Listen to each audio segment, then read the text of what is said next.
What is up, guys? In today's video, I'm going to be going over what you need to know about Fortnite's update today. It really is not much, and it's mostly just a wild week. As always, if you guys do enjoy this video, find it helpful, informative, interesting, remember to give it a like, subscribe if you like to see more, and comment down below what you think of these changes. So, for starters, the Star Wars stuff is still in the game as of the time I record this video. I'm not really sure why.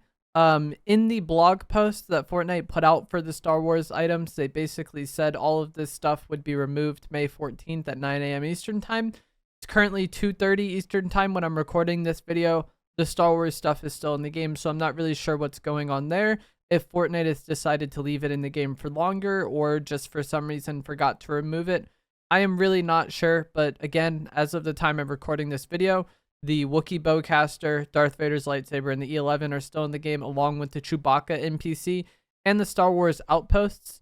I personally don't really care about this one way or the other. I feel like these items really aren't that impactful. Like the Wookiee Bowcaster is good and the Chewbacca's NPC is good, but like I'm not really that concerned about having the E11s in the game or the lightsaber. So if you're a Star Wars hater, then it's unfortunate this stuff is still here. If you love Star Wars, it's awesome the stuff is still here.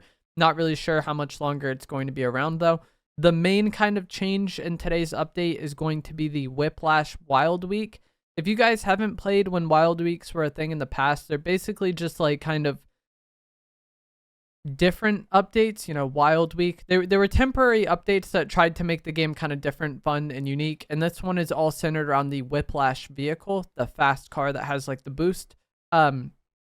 These are going to be more prevalent around the map, and in fact they've replaced every car spawn during the duration of this event. So the G-Wagon vehicle, which I personally use a lot, has been vaulted during this Whiplash Wild Week. There's a lot of challenges that you can complete easily to get some XP and, like a spray and a loading screen or whatever unlockables they have associated with it that involve using the Whiplash or this car. So if you are in need of some XP or you like getting these free unlockables, the challenges are there. But I think for a lot of people, the main change is going to be that the G-Wagon vehicle is replaced by the Whiplash.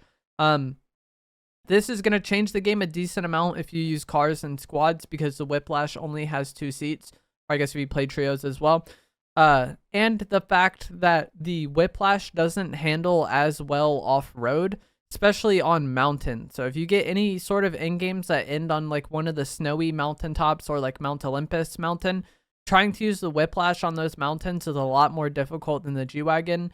And the Whiplash just doesn't, like I said, it doesn't handle as well off-road. It isn't as good cover. So I feel like just playing around the cars and playing around like car fights and using the car to kind of negate getting sniped or getting engaged on with water bending, it's going to be a little more tough this update or for this like last week of the season or so, because the Whiplash just isn't as good at driving off-road. It doesn't provide as good of cover. It's not as easy to like car fight around because like the windows just don't line up. It's not as easy to shoot through. I feel like there's a lot of reasons why the G-Wagon is better than the Whiplash, and not having the G-Wagon in the game, I feel like makes you more susceptible to snipers, and it makes you more susceptible to water bending, because one of the reasons why I really wanted to use cars a lot in Chapter 5 is because of how good snipers are. And if you're in a car, if you have windows, you just can't get sniped, or even if you don't have windows, it's harder for somebody to snipe you, and you can use the car as cover. In zones where there's no cover, it's going to be more difficult now because the cars aren't as good. And I just, like I said, I feel like using the car to negate getting caught off guard by somebody isn't going to be as much of a thing anymore. So I feel like you do have to be kind of more intentional with how you kind of travel in the mid game, and more intentional about how you kind of position yourself in game, because you can't just use a car to rotate around.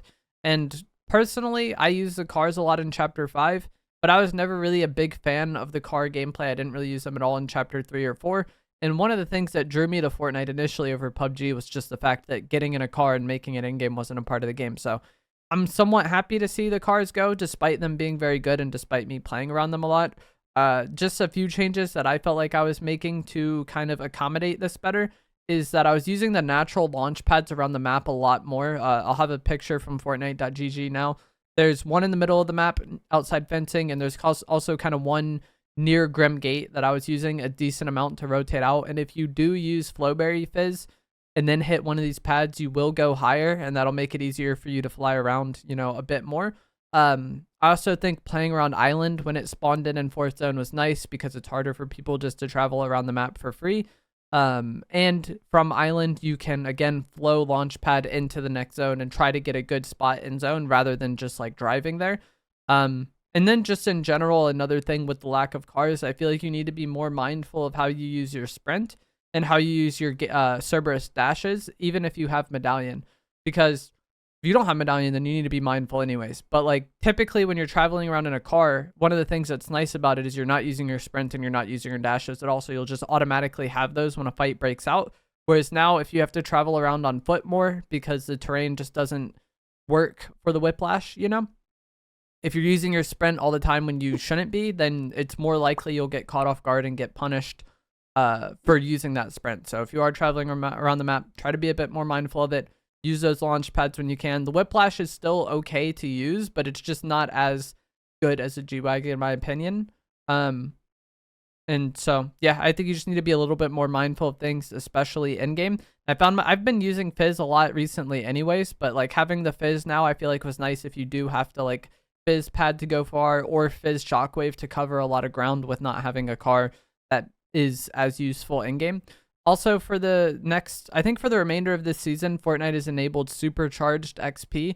This basically just makes it to where you earn XP faster. It's like double XP. I'm not sure if it's double or if it's a higher number than that. But typically, if you haven't played for a while, you'll get supercharged XP to kind of help you catch up.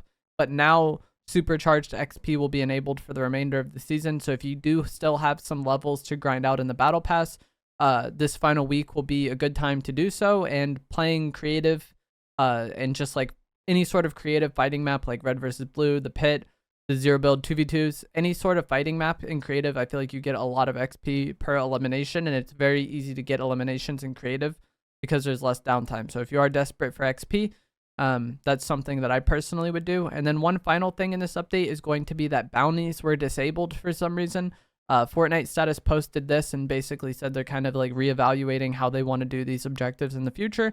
But if you are somebody that consistently would get bounties and you're wondering why they're not there anymore, it's because they were disabled on this update.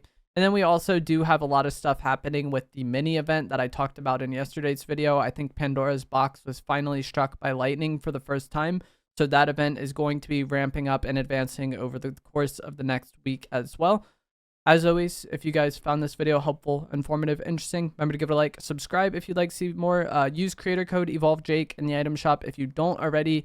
Talked about this yesterday, but I rarely plug my code very much, but I am going to be doing so more at the end of the season. So if you are getting next season's Battle Pass and you enjoy my content, consider putting code EvolveJake into your item shop.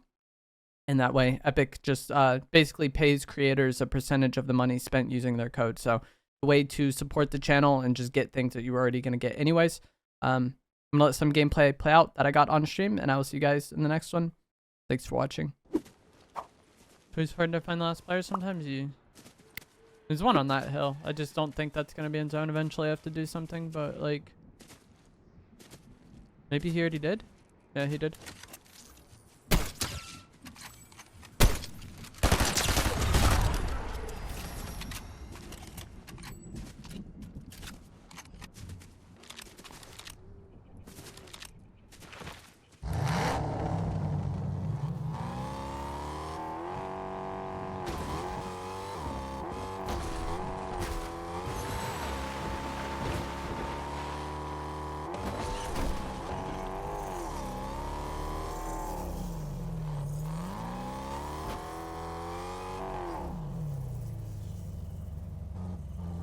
Hello?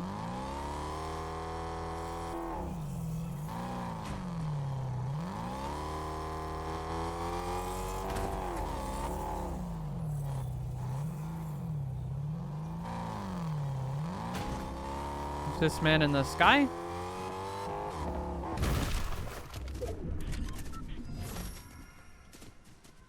He's down there somewhere.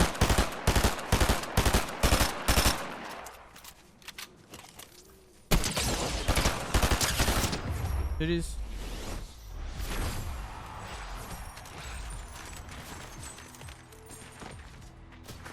Yeah, I didn't want to jinx it. I was thinking the final person was just going to be AI because there was legitimately like 4 good players I killed off on that. Like, I know who they are. And like usually when that happens, the lobby's pretty free afterwards, but you never know.